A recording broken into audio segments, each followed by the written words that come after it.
Nasusunog ang isang residential area sa Malate, Maynila. Umabot na ang sunog sa ika-5 alarma.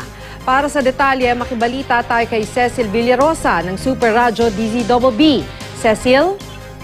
Kasi ngayon lamang, Maki, idineklara na ng Manila Fire Bureau na under control itong ang sunog na tumupok sa isang residential area dito sa George Bocobo Street. Sakop ito ng Malate, Maynila. At batay na rin sa initial investigation ng Manila Fire Bureau, itong sunog na ito ay ang amount of damage na idinulot ay nasa 10 milyong piso at hindi daw bababa kaya 10 mga bahay ang natupok dito nga sa sunog na ito na umabot ng 5th alarm. Itong sunog na ito ay nagsimula kaninang pasado alas 3 ng hapon at idineklara na ng under control ngayon lamang. Ito namang kalsada sa paligid nitong Adriatico Circle ay nananatili pa rin sarado sa anumang uri ng sasakyan dahil nananatili pa rin itong okupado ng mga fire truck na rumispondi nga dito sa insidenteng ito ng sunog.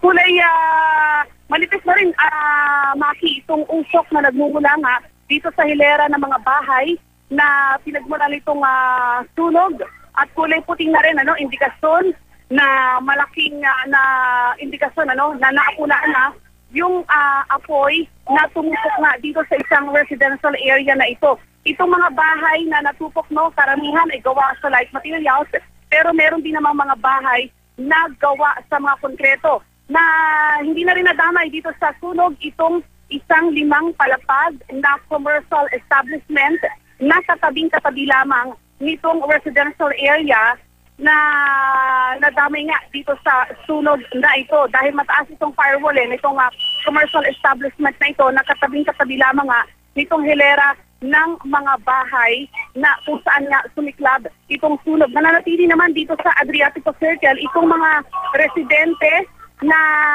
nakatira dito sa mga bahay na apektado ng sunog. Yung kanilang mga gamit ay dito muna nila tinipon dito sa Adriatico Circle habang patuloy pang inaapula nito mga kagawad ng Manila Fire Bureau at mga fire volunteer itong ang sunog na tumupok dito sa George Bocobo Street, Malate, Maynila.